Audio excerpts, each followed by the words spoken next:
Hey guys, what is up? SuperKmanrocks here. We are back for my second of two semifinals overview and analysis videos. We are here with one that I expected to go in a certain direction that certainly did not follow the trend. Obviously, no spoilers. We're going to be going over it today, but the series we're going to be covering here is the number 1 LCK team in Gen.G taking on the number 4 LCK team in DRX in a semifinals best-of-5 winner going on to face T1 in the 2022 World Finals in a huge series here, obviously. Two conflicting storylines, most notably the two bot laners. Is Ruler finally going to be able to get back to the promised land of the World's Finals, where he hasn't reached also since 2017, the same amount of time that Faker has been missing the World Finals? Or is DRX as an organization, a team that went 500 in the regular season in summer, are they going to be able to scratch and claw their way to World Finals in maybe Def's last year as a pro? Some awesome storylines, of course, going into this, but before we jump into it, of course, let me know down in the comment section below what you guys thought of this series. Did it go the way you expected? I highly doubt it. It didn't go the way a lot of us expected, but of course, let me know how you felt about it down in the comment section below. Of course, if you want to know my thoughts on the preview of this series, you can go check out my semifinals preview video that is up in the iCard right now. That's going to give an in-depth breakdown of where I think the strengths and weaknesses lie for these two teams going up against each other. You can also get an idea of where my prediction was going into the series. It certainly wouldn't shock you to hear it before, but it certainly might shock you to hear after. So go ahead and check that video out if you haven't. But of course, that means we're going to jump right into our coverage of the series. If you are new here, what we do is we go game by game, talking about the advantages and disadvantages that both teams were able to create in the series. Now, I'm going to take a little bit of an aside to talk about something really quick. It's not going to be a long one, but I've been getting a big influx of new viewers on the channel, which is amazing. Really happy to have you guys. I hope you stick around and enjoy the content, but I think a lot of people see these videos as maybe something that I'm not really intending them to be, which is just straight up prediction-oriented content. Now, obviously, anybody who's been around on the channel a long time knows that this is just more of a long-form podcast overview and analysis of these teams. I'm more so talking about the game plan, the strategies, the advantages, the disadvantages. Of course, I'm going to be giving my opinion, but at the end of the day, all of this is just an opinion. I do think I have a pretty good track record. A lot of things have gone my way this year, most notably the two teams that are sitting here in this series today. Gen.G being able to take the LCK, was calling that one pretty early, and DRX making Worlds in general one of my best takes of the year by far after they went, just even in the regular season, dead at 500. And so, obviously, I've had a little bit of success, but at the end of the day, they are still predictions. I'm going to get some right, I'm going to get some wrong, and I'm not afraid to admit when I get them wrong. But for today, we're going to be talking about this series. Of course, game by game means we get to start with game number 1. And game number 1 was a Gen.G victory. Now, we all expected this. This is a very complete team. I have called them the most talented team in the world. I stand by that no matter what through this series. I think that holds up. That bit of analysis holds up pretty much no matter what, because you just can't convince me that a trio of Peanut, Chovy, and Ruler simply on paper is better. Now, in execution, you know, obviously, that's why you still got to play the games, because Gen.G can still get out-macroed and definitely out-pressured at points, but on paper, you're not looking at a more talented team in the world than Gen.G, and this is kind of where they prove that. This is a very risky draft from them. A couple of trends I think were set in this draft that are going to be followed throughout the rest of the series. First, super high prio on the Viego, and that is a little bit surprising to me, but not really. Korea has loved Viego over the past year or two. Certainly is a high prio pick for both of these junglers, but most specifically for Pyosik. And so I can definitely see a world in which Gen.G definitely favors being able to take that pick away, especially as an answer to something a little bit more passive on the side of the Sejuani. Other takeaways, super high prio on the Varus. This is not the first nor the last time that we're going to see a blind pick Varus in this series, and I don't love it. I talk about this a lot on Twitter. Shameless plug, go follow me on Twitter. Varus is just not a blind pickable champion. I think he's incredibly counterable if you want to invest into that bottom lane. Luckily, on the side of Gen.G, they didn't really want to invest a ton of early pressure onto that side, even with what I would consider a relatively strong lane here with Misfortune and Soraka. I don't think it's a great answer. I don't think it's an awful answer. the MF win rate does not reflect the strength of that champion. I firmly believe that, in the same way that I firmly believe that the win rate of Varus does not reflect the win rate or the strength of that champion. Varus is not the best AD carry in the game. Misfortune is not the worst AD carry in the game, so I didn't hate this from a draft perspective. DRX goes with a little bit more scaling. They go for Kingen on the Camille. They know he's going to have to blind pick his top laner, and so he goes for what he is just simply most comfortable on, that Camille pick. It's always been his go-to. They really do like him on tanks in the top lane, but you've got to tank in the jungle here for Pioshik. He's looked really good on the Sejuani.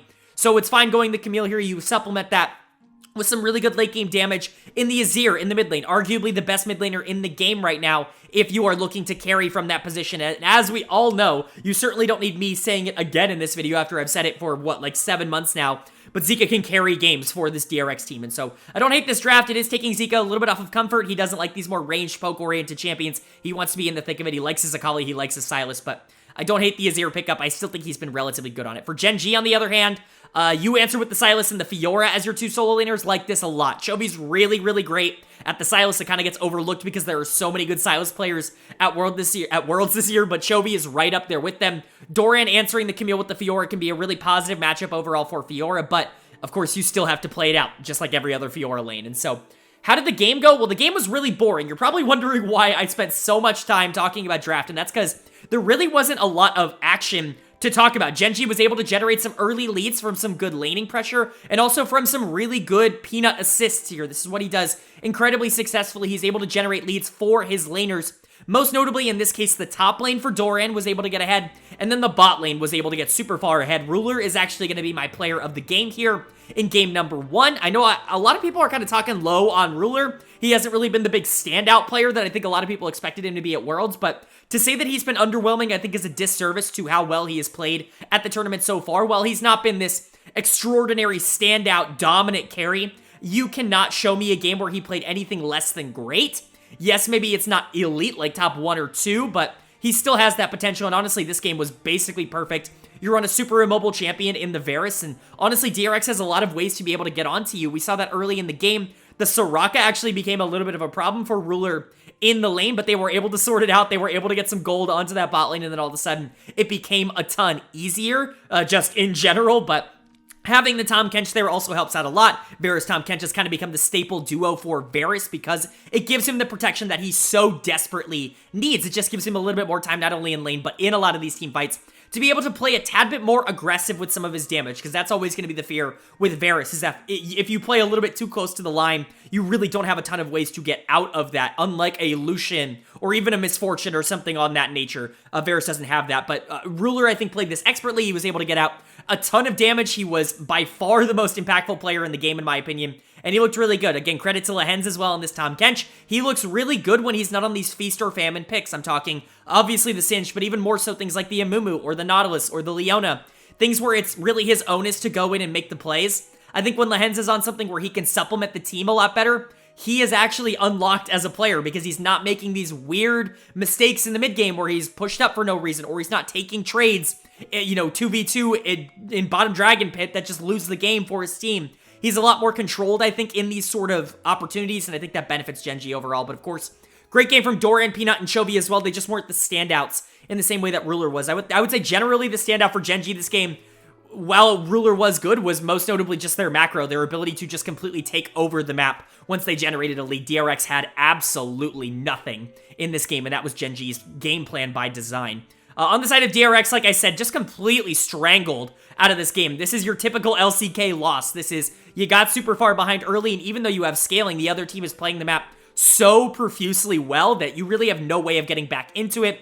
Really unfortunate here that this comp lost early, because I do think you have some opportunities. Generally speaking, Sejuani actually doesn't hate going into Viego because she can actually generate a bit of lane pressure, but you're not really going to be ganking the Sylas all that often unless he's just dumb and doesn't ward.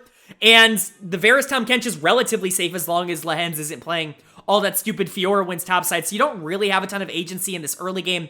Not to mention the fact that Deft goes first item Bloodthirster on MF. We've seen this as a little bit of a transition for the champion in general, and I can just say that I don't like it. I understand the thought process.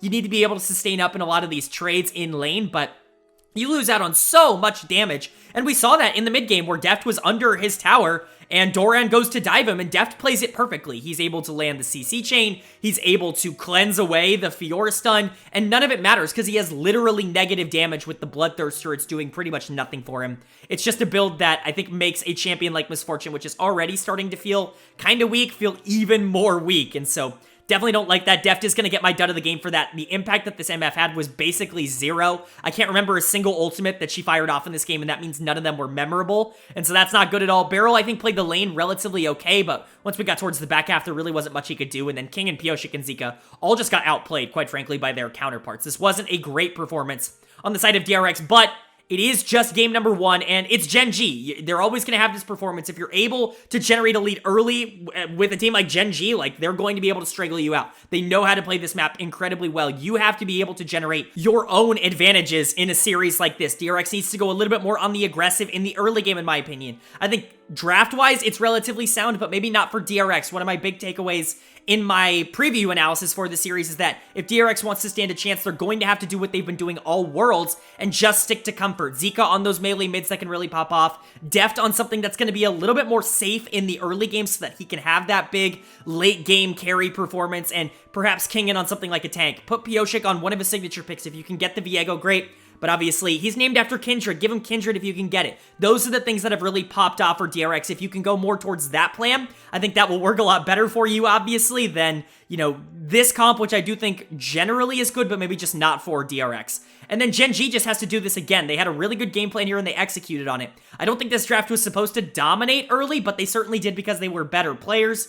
I don't think you're going to be able to get that all series long. I would perhaps like to see at least one of these lanes go to something a tad bit more aggressive. I doubt that Chovy gets the Sylas if they move to red side, and so maybe the mid lane goes for something a little bit more aggro in the early game so that you can play around him. But that has been a little bit of a concern with Chovy over the course of the tournament, is that when you don't put him on these more passive supportive picks, he actually feels the onus to carry a tad bit more, and he can make some plays that are normally not ideal plays, being off in side lanes, not being at team fights. And so that'll be interesting to see if that develops. But generally speaking, it's a great start to the series for Gen.G. You really couldn't ask for more. But are they going to be able to keep it up here in game number 2? Is Gen.G going to be able to take a 2-0 series lead here?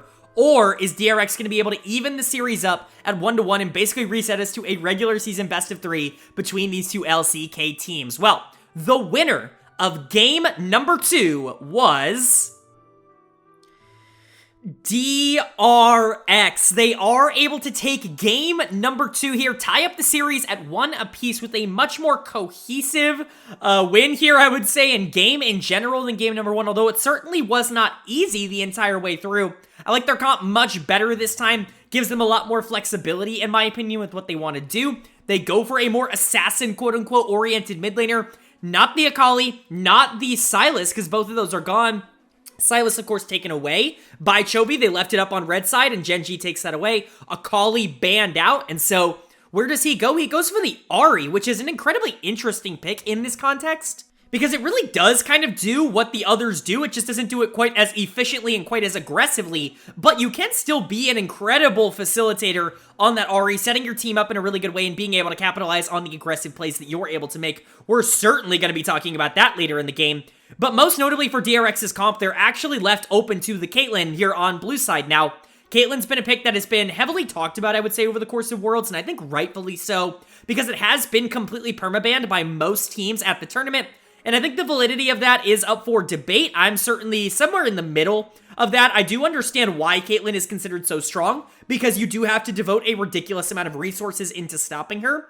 It's just that she's more of a, like, hit this number and then you're good kind of champion, right? Where it's like, if you invest a certain amount on the enemy team into the Caitlyn, like, the Caitlyn's not really going to be all that useful. You're really relying on the rest of the, like, she can be shut down really reliably, but then you're just opening the door for the other sides of the map to really take it into effect. So I understand the Caitlyn prio, maybe not to the point where she is the highest pick ban champion at Worlds outside of Aatrox. That is incredibly surprising to me, but certainly not giving her to Deft. I mean, you can say what you want about Caitlyn as a pick, but Deft might be the best Caitlyn of all time, so to give over Caitlyn to Deft, especially when she's this strong, feels like a mistake, and it was certainly treated like a mistake. The Caitlyn Lux lane is incredibly difficult to deal with. I'm not going to sit here and tell you what Caitlyn Lux does. You know, it dominates the laning phase. The poke is outstanding. It's incredible. They're going to be pushing you into tower all game long. They're going to be taking your tower. They're going to be rotating top lane and doing the exact same thing up in that lane, and then they're going to fall off late game. That is what Caitlyn Lux does.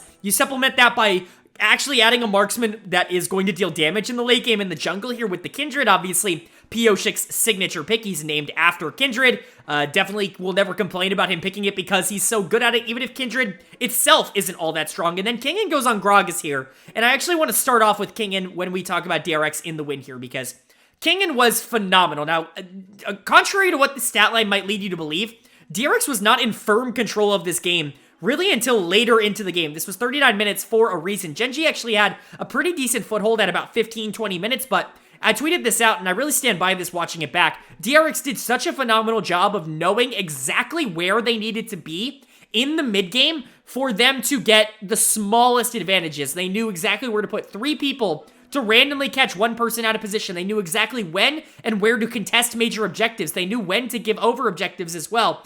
They did a great job stacking dragons. That was going to be huge for them this game. They were able to get soul, which was always going to be massive, just generally speaking, in a series like this, but especially for a team with like Ahri and Kindred that do like these more extended fights, soul is really going to help you out. In those instances, Gragas, I think, adds on to that as well, and so they were really doing all the things they needed to do to stay in this game, even from behind, and all it really took was 1 or 2 fights to go in their direction, and luckily for them, they absolutely did. Gen.G doesn't have the best history of being able to maintain perfect leads in the early game. I will say for Gen.G, it's not like they're bad at it. I would just say that, you know, at this level, you can no longer just be good at something. You have to be one of the best in the world for it to actually be a strength. And Gen.G's not one of the best in the world in the mid game. They're one of the best in the world in the early game, and they're one of the best in the world in the late game team fights from ahead or even. Unfortunately, the middle there is where they struggle the most, and that's what DRX took advantage of.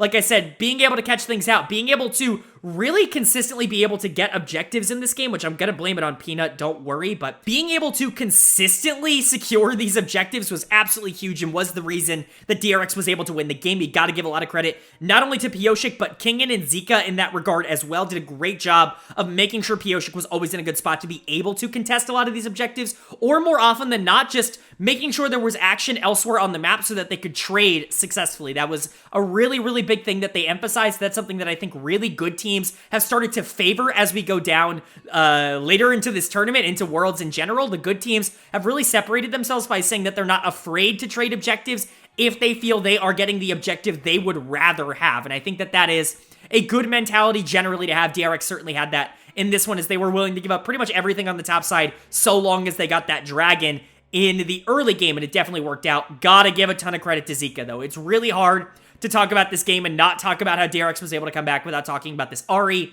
It is very rare that you see Ahri be able to completely take over games like this, but when you have a superstar playing Ahri, it is just it's a different level of the champion. We talked about this a ton throughout the season because we saw a ton of really good players in both the LCK and the LPL pick up Ahri very consistently. I was very concerned with her drop-off at Worlds. It was something I certainly was not expecting, at least in the way that it happened, but to see a superstar player pick her up and look just as good as a lot of people did in the LCK summer, I certainly feel vindicated in that respect. Zika picks her up here. He actually wasn't all that great on Ahri throughout the summer split. It was the champion I actually thought he was probably the worst at in terms of the overall champions he played a ton of. Obviously, I don't think he was as good on Victor, but like he didn't play all that much Victor. I think of the champions he played, Ahri kind of felt like the weaker one, so to see him pull it out here in the semifinals and look great, I mean, this charm is point and click if you're good enough, and that really is what it ended up being. She was able to completely assassinate like 90% of the backline because they're immobile. It's Varus. It's Karma. You're going to be able to blow them up if you get on top of them. If you hit a charm on Varus, he dies. There is no way to counter that. And on top of that, you've got Gragas Cask coming in, really separating the enemy team. He did a phenomenal job, Kingen, that is, of being able to engage onto Gen.G and create panic amongst them in this game. Those two, in my opinion, were the superstars, but Pioshik also had a great game here on the Kindred. Deft and Beryl were good in the bot lane on the Caitlyn Lux. They weren't super influential. They were actually down in CS on Ruler's Varus. I want to give a lot of credit to Ruler, which we will in a second, but Deft and Barrel weren't super influential in this game. They were good in the back half because the long range that they provide did help kind of compound on what a lot of Gragas and Ahri were doing in the mid game here, but generally, Deft and Barrel were kind of the forgotten members of the team in this win. It was the top side that really separated it. Pyosik had the game-winning play, though, of course, using Lamb's Respite, the ultimate from Kindred, at 914 health on the Elder Dragon.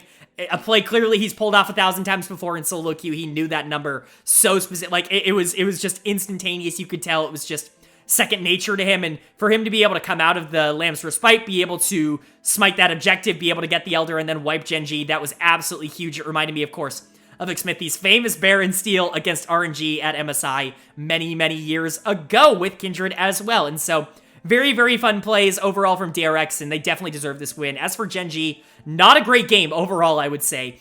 Positives were Ruler and Lehens. I actually think they played lane really well. Karma can be very difficult to deal with on the side of Caitlyn Lux if you don't have, like, a really, really strong jungler that can come and just kind of push that lane in your favor, or a jungler that wants to invest a ton into a Caitlyn Lux lane. And that's kind of what happened. Ruler was actually able to generate a pretty sizable CS lead in this game, which just simply should not happen on the Caitlyn. That's the reason you draft Caitlyn in the first place, but you got to give credit to Ruler and Lehens. They did a great job in lane to be able to do that. Unfortunately, both super immobile towards the back half of the game without Karma speed-ups, and so became a huge problem with Gragas casks and Ahri charms and Lux bindings and everything were being fired all over the place. Varus just doesn't really have a lot of places to be able to go to, especially without that Tahm Kench. You don't have that kind of safety that you had in the previous games, but really, this was about topside losing. And while Dorian and Chovy lost, I don't want to, like, sit here and dwell on that. They really weren't all that bad.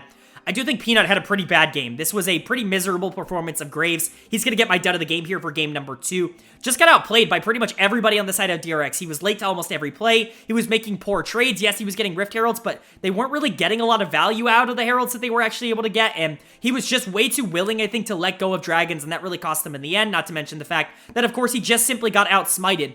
Of course, add on to the fact that Graves as a damage dealer is going to be given a lot of responsibility in this comp especially, and he really wasn't able to perform on that. This just was not a very good game for Peanut, and this kind of adds on to the idea that Peanut is just not one of the players that can really excel on a carry-oriented jungler like Graves. You might want to keep him on the Sedge, on the Poppy, on even something like the Viego. He played it really well in the previous game, and yes, that's carry-oriented, but it has a bit more utility than something like the Graves does. So, generally speaking, Peanut was probably the biggest weakness for Gen.G. So how does that translate into game number 3? Well, everything's tied up now. This is a regular season best of 3 between two LCK teams.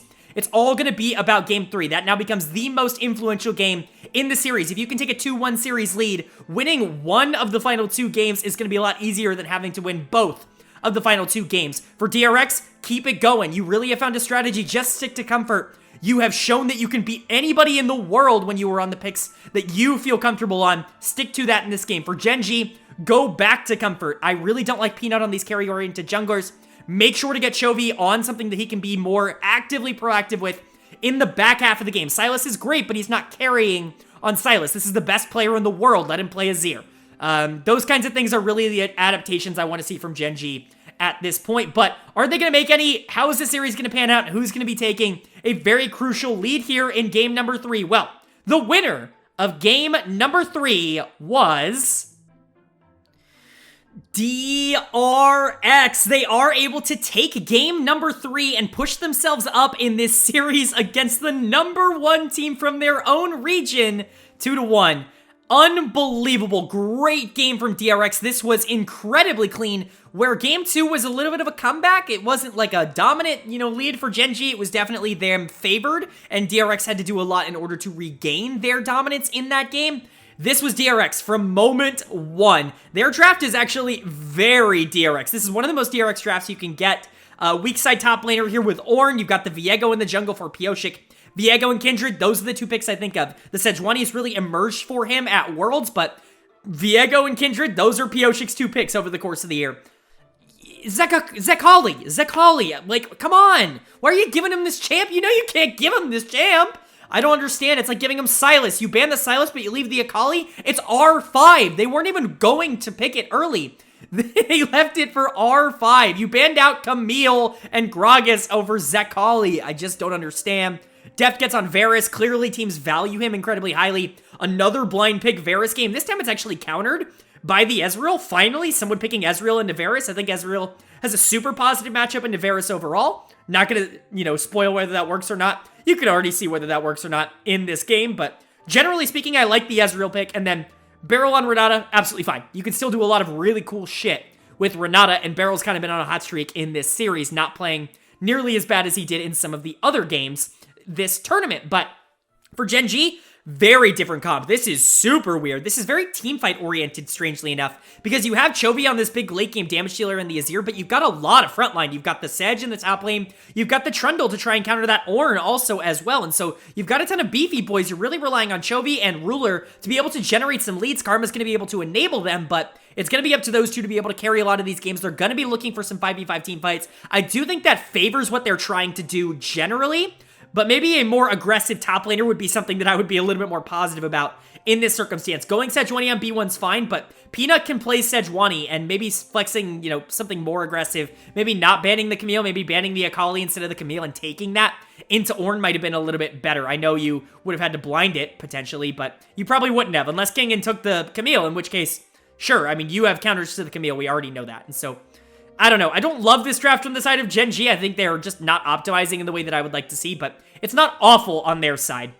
What I want to talk about on the side of DRX, where I think they really went right, was just the play of this top side. Like, at this point, I'm going to sound like a broken record, right? But King and Pioshik and Zika are just simply gapping Doran, Peanut, and Chovy. There is no other way to put it. They are playing better. Game number 1 was a lot of Doran looking pretty good, and then Peanut and Chovy also looking good. Ruler and the Hens were kind of the carries, though. This top side's definitely been a little suspect for Gen.G over the course of the tournament so far. It's been Ruler that's kind of been the main guy. I think Chovy had a really good quarterfinals, but he certainly had some moments where he wasn't perfect. King and Pioshik and Zika showed up to this game and to this series, and they're showing out right now. I could give player of the game to any of them. If you want to give it to Kingen because he solo killed Doran on Ornn in the top lane against a Sejuani, like, go ahead. He absolutely deserves it. Not only that, his ultimates were sublime in this game. I mean, the knockups were huge in order to get Pioshik into those team fights to start getting the resets.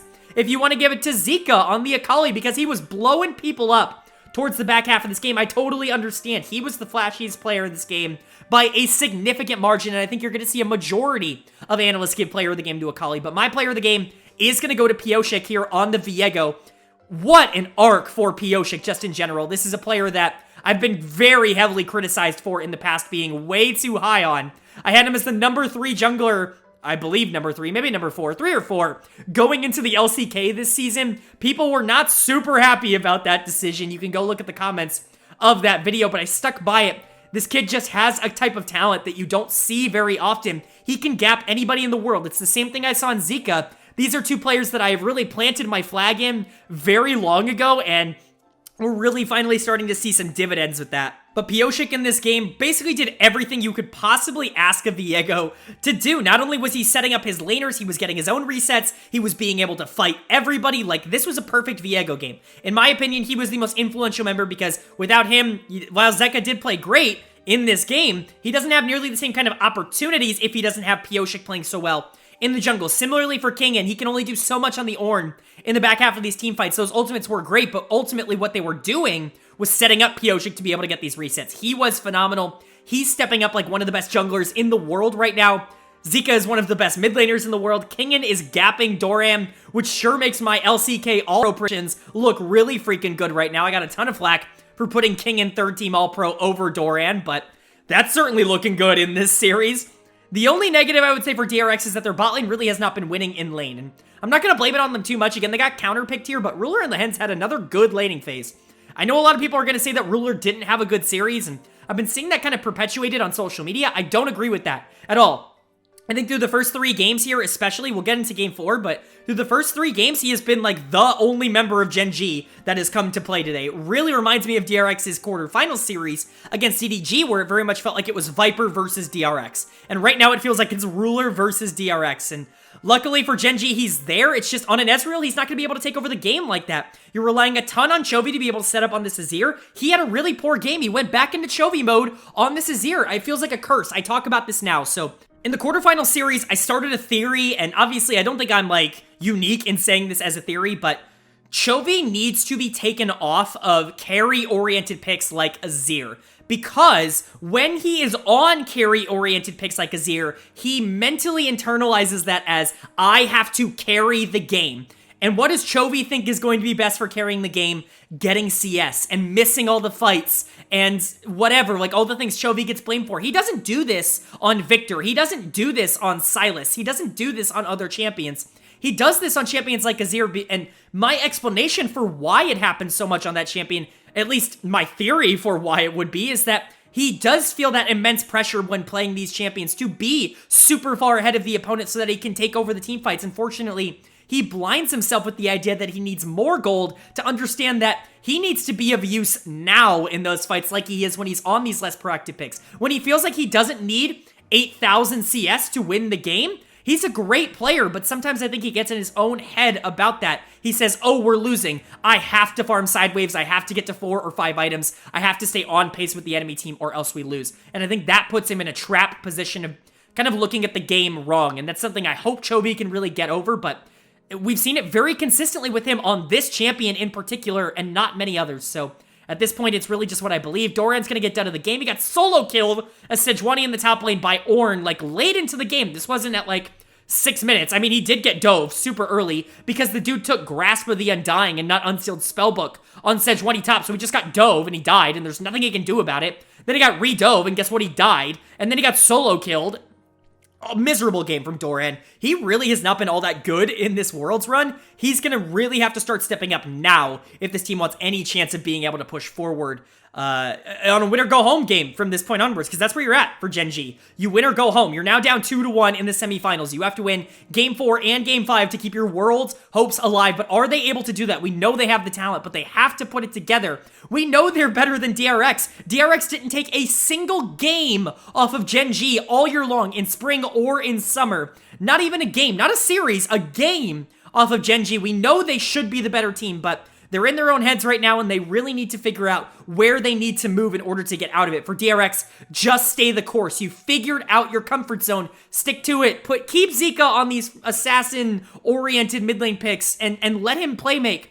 Keep Pyosik on something he can dominate the late game on. Let Kingen set up his teammates on Ornn or Gragas or something like that. I love this style, and they're executing it to perfection. Who would have thought this team is one game away from heading to World Finals? And in Game 4, they might just solidify that. So are they able to do that? Is DRX going to punch their ticket to the first World Finals in their organization's history? Or is Gen.G going to rebound and send us to a Silver Scrapes game number 5? Well, the winner of game number 4 was DRX. They are able to win game number 4, and you bet your ass DRX have confirmed their spot in the 2022 World Finals. I cannot believe it. This is a team that went 500. They were in 6th place in the LCK in summer, not in spring, in summer. And they're now in the World Finals. It is an unbelievable glow up from a team that has always had the potential to be right exactly where they are, and they're realizing it at the best possible moment. I understand the comments that I'm gonna get, because I know I'm a homer for DRX. I'm gonna say it. I'm biased. I've always been a little bit biased. It's important to recognize when you are a little biased. I always have been towards this team, because players like Pyosik, players like Zika, they have always been players that I've been saying they're going to break out, they're going to succeed, and here on the biggest stage, they're doing it. They're enabling and they're encapsulating that potential that we saw in them right before our eyes. It is one of the most amazing things. This is what esports is about. Like, this is the storyline for me, right? It is so amazing. Deft, in potentially his final year as a pro, is making World Finals. It is just, it's unreal. You gotta feel so happy for everyone involved, but let's not get ahead of ourselves. Let's go ahead and talk about what ended up actually happening here in Game 4. How did DRX take this win? Well, this game was really clinical on the side of DRX. Gen.G did have some moments. I actually don't like either of these teams' drafts. It's going to be a little anticlimactic after I've just hyped up both of these teams, but hate the Galio pick in the mid lane for DRX. Don't really love Blind Varus. Again, still not something I think you should be going to, although I will say Galio and Braum help out the Varus a ton, even if I think Galio itself is a pretty worthless pick in general. But for Gen.G on the other side, you match yourself with Rise Nautilus? What is going on? Rise, a pick that we've seen grow in popularity because of the success that Chovy and Faker have had on it. Chovy pulls it out here. He dominated game number 1 of the series against Damwon with it. Hoping for a similar performance here in a winner-go-home game 4. Lehen's on the Nautilus, though I just simply do not understand. Nautilus gets completely destroyed by a champion like Braum, and so for you to pick it blind on B5 with, you know, Braum still up, of course they're going to go to it. Braum protects Varus. It lets Varus kind of just stand behind him, ironically enough, and just fire off his arrows, you know, go full attack speed as his build and just kind of be machine gun Varus like we know him, and Xayah can't really do much about that. Nautilus also can't get on anybody because Braum's just going to stand on the front line, and anytime he is in any trouble at all, he just basically blocks all the damage from the other side with his Unbreakable, and that proved to be true over and over again, not only in lane, but in team fights. This Braum pick for Beryl was absolutely ginormous, and Beryl played this game phenomenally. This is his best game at Worlds, in my opinion. This was a really, really dominant performance from him. And Deft, I thought, also played well on the Varus, but that's not to take away from Ruler, who was trying his best on the Xayah to break through a comp that really had no business being broken through by a Xayah. I don't hate the pick in a vacuum, but unfortunately there were just so many things that kind of went against it. DRX kind of stabbing themselves in the foot a little bit with the Galio pick. I understand Galio Kindred, really strong combo. I talked about this a little bit in the T1 series as well, though, where I just don't think Galio's all that good right now. I think the things that Galio does are always useful, like the shield on the ultimate and it being global, and the taunt is always good, but the problem is that Galio is ridiculously frail and doesn't really do any damage right now. Like, his numbers are just low, and so he's really not all that effective at what he does. Galio generally is pretty good into Rise, which I think was the idea behind picking him into this comp, but I really don't love it. It does enable Pyosik, though. That's what you're going for with this comp. You're taking the ball out of the hands of Zika, who's kind of been your main carry over the course of the tournament, and you're putting it in the hands of Pyosik on his signature Kindred pick, and he returns that favor. Another dominant game from Pyosik. He's having the tournament of his life right now. He's not only player of the game here in game number 4, he's going to be my player of the series here in the semifinals against Gen.G. He was spectacular all series long, whether that be on the Kindred, whether it was on the Viego in game 3. He has been spectacular. He, quite frankly, just out-jungled Peanut in this series. It's one of the biggest glow-ups I've seen in a very, very long time, and I'm just so proud to be able to say that it happened, because I've been spouting on this channel how good Pyosik is for what seems like 2+ years at this point, and for him to really show it to everybody on the biggest stage, it just feels very, very good. I feel very happy for him. And his little dance, his little Kindred dance after the game, oh, it's just so fantastic. It's hard not to be a little bit fanboyish here, because it's just, they're so easy to root for, and I'm sure a lot of you feel the same way. Kingen, great series overall. Goes back to the Gragas here, and while he didn't have a perfect game, he showed up when it mattered the most, which is in a lot of these team fights where the Gragas is still incredibly influential. He outplayed Doran in this series. It really wasn't all that up for debate. Kingen, someone who I've actually been very down on over the course of his career. I never thought he would be able to perform at a level like this at Worlds. He is certainly proving me wrong at this tournament, really stepping up, and he's a big reason why this team is in World Finals as well. So everybody on DRX really earning their stripes. On the side of Gen.G, it's really unfortunate that your tournament ends this way. Again, really hate this draft. The Nautilus pick really kind of backfired here. Lehen's is going to get my dud of the game number 4, but it was more than that. The macro of this team really fell apart. It felt like they were incredibly demoralized after going down 2-1, and it just did not feel like they had the heart in order to come back. While they were in this game a bit, Doran and Ruler did have a bit of gold towards the mid game. They just were never going to be able to team fight in that same way that DRX was, and I think that's just the DRX spirit at this point, kind of pulling them across the finish line. For Gen.G, it's hard not to look at this and say it's a failure, but at the end of the day, you made the semifinals of Worlds. Like, I said this about JD Gaming as well. I know both of those teams came into this tournament saying it's world title or bust, but at the end of the day, being a top 4 team in the world is incredibly difficult. And for you to be so dominant in the LCK, I mean, not only were you dominant in the regular season, but you 3-0'd the finals against a team that is currently now in World Finals. Like, this is not a season to be ashamed of on the side of Gen.G. Players like Peanut, Chovy, Ruler, proving that they're some of the best in the world. No, they couldn't get it done in this series, but it's one series on one day. It's really hard for me to sit here and be like, all of them are overrated because they couldn't win one series on one day. I know that's how Worlds works, but, you know, I have a problem with the format anyways, and so I don't want the takeaway for this year for Gen.G to be, we messed up. We didn't take our chance when we had it. I think this team definitely over-exceeded expectations. Making the semifinals of Worlds is always a success, no matter who you are. That's my opinion. I know a lot of people are going to disagree with that, but that truly is my opinion. I want to give a ton of credit to these players. Doran had a career year. Lehens had a career year. Peanut really made a resurgence this year. He was great last year on Nongshim, but he proved it to the world this year on a team that could really play around him. Chovy and Ruler proved that they are some of the best players in the world. Ruler maybe had the best year of his career, and so it's really hard for me to look at this year as anything but positive for Gen.G. It's unfortunate for them, but their season ends here today, and DRX is only beginning as they now have the most important series of all of their lives, as these 5 players are going to have to go up against T1 in the World Finals. I'm incredibly excited for that. Faker versus Deft, former high school mates, facing off against each other in the World Finals. You just simply couldn't write a better story than that.